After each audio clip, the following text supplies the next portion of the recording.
Today we will talk about the neurovascular coupling.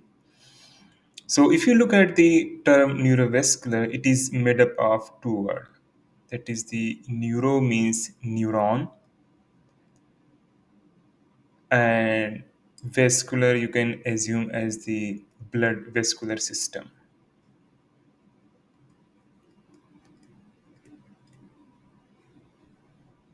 So to remember what is neurovascular coupling is, so it's a coupling of the neuron and blood vascular system. Where it happens inside the brain. So let's this whole thing is brain, and inside the brain there are different types of cells, right? So like the blood vessels is right here, astrocyte is this one, and neuron is this one. So inside the brain, neurons and glial cells like the astrocytes and blood vessels couple together, means they associate together to regulate the blood flow towards them, right? And how they do that, for example, astrocytes, so they release some molecules that goes from here to the blood vessels.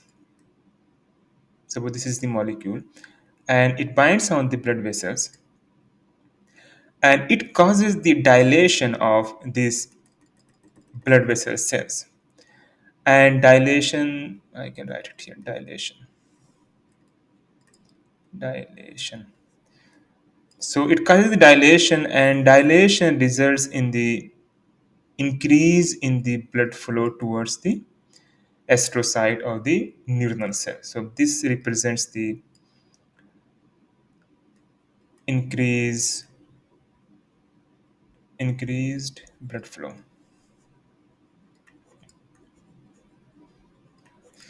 Okay, so I'm saying it again. So astrocytes release some signaling molecule that binds onto the blood vessels, that causes the blood vessel dilation, and in turn it increases the blood flow towards the brain cells or brain parenchyma, like this. Same thing happens from the neurons. So neurons may also release the signaling molecule. So maybe I can change the color. So it may also release signaling molecule, and it goes and bind to the blood vessels. It does the same thing. It causes the blood vessel dilation, and in turn it increases the blood flow towards the astrocytes or the neurons. And these signaling molecules, they are called as vasodilatory agent. Vasodilatory, because they cause the dilation of blood vessels. So these signaling molecules are the vasodilatory agent. Okay, so next question comes in our mind, that what is the purpose of neurovascular coupling? Means why they are doing that. So you can imagine the normal function of the blood, right? So in our body, what blood does, it provides oxygen and the nutrients to different organs and tissue, right? So same thing it does inside the brain. So it provides the oxygen and different nutrients to the astrocytes and neurons that is required for their survival and growth. And in turn it removes the toxic gases and the substance from the this interstitial spaces. So they basically protect the neurons and the other brain cells. Okay, so let's talk about the some of the mechanism how they regulate the blood vessel dilation. So I will talk about the three mechanism how they do that. So again, so this is the blood vessel.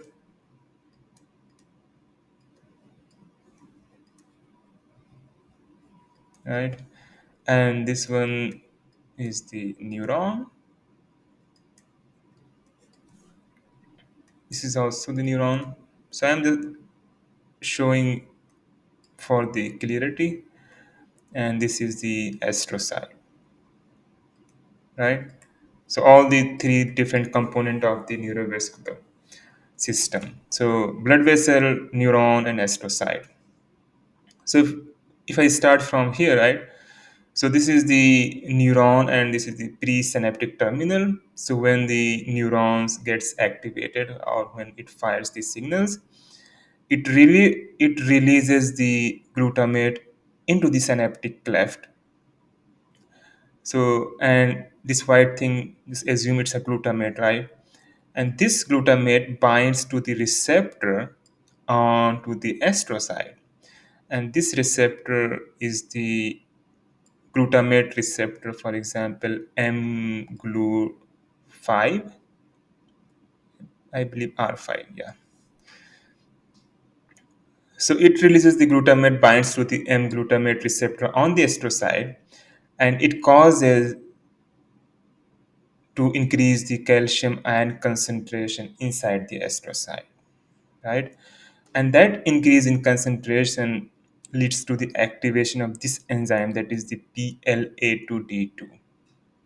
And this activation of the enzyme,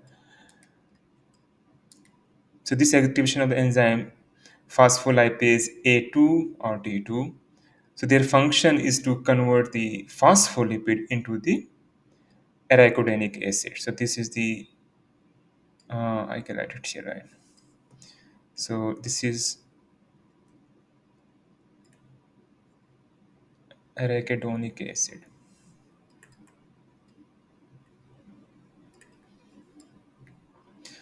So this phospholipase A2 is the calcium dependent. And once it's get activated, it generates the arachidonic acid from the phospholipid, and arachidonic acid is converted to the PGE2, that is one of the prostaglandin, and this was achieved with the help of the enzyme, that's the COX-1.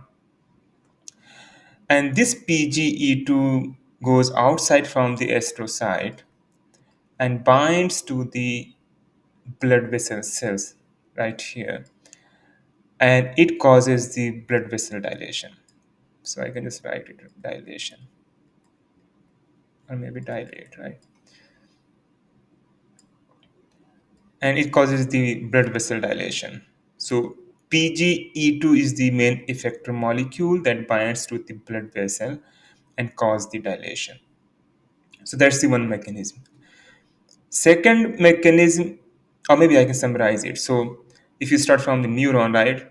So neuron release the glutamate that binds to the glutamate receptor on the astrocyte that increases the concentration of the calcium ion, and that leads to the activation of the calcium dependent enzyme PLA2 or D2 that converts the phospholipid into the arachidonic acid, and arachidonic acid is converted to the PGE2, that is a prostaglandin, by the enzyme COX-1, and this PGE2 binds to the blood vessel and causes the dilation of it.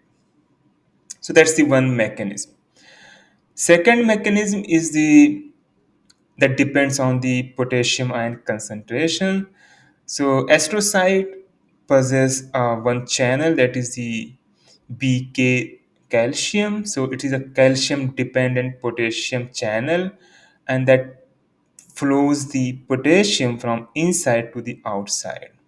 So like potassium is going from inside of the astrocyte to the outside. So they increases they increases the concentration of the potassium in between the blood vessel and the astrocyte.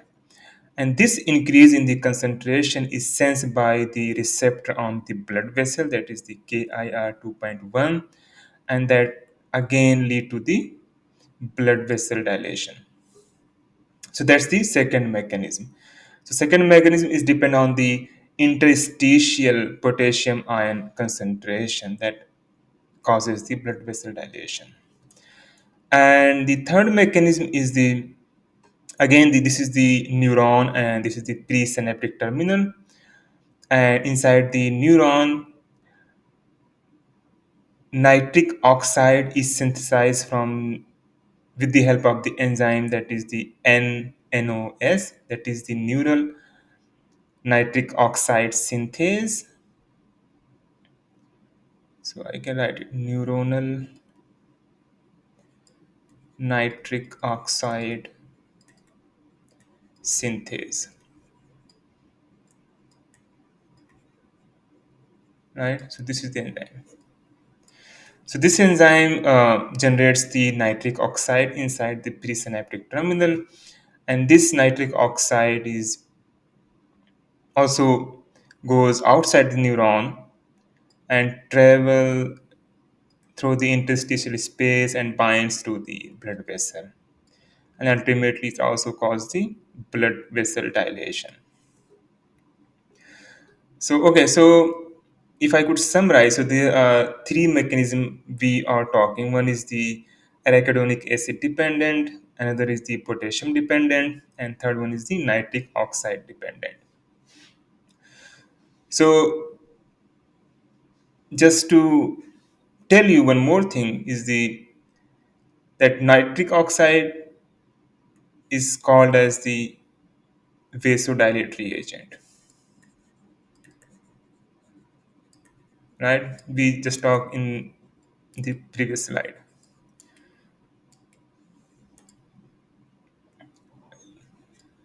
So nitric oxide is one of the vasodilatory agent because it causes the blood vessel dilation, right? And similarly, arachidonic acid, or you may say PGE2, is a also a vasodilatory agent, right?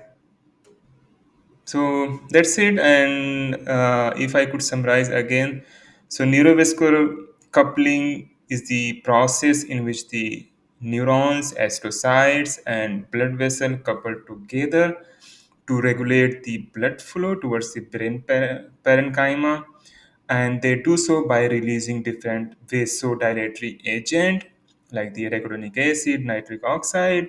They bind to the blood vessels and they causes the dilation of the blood vessel cells, which increases the blood flow to the brain cells. Okay, thank you so much for watching. See you in the next video.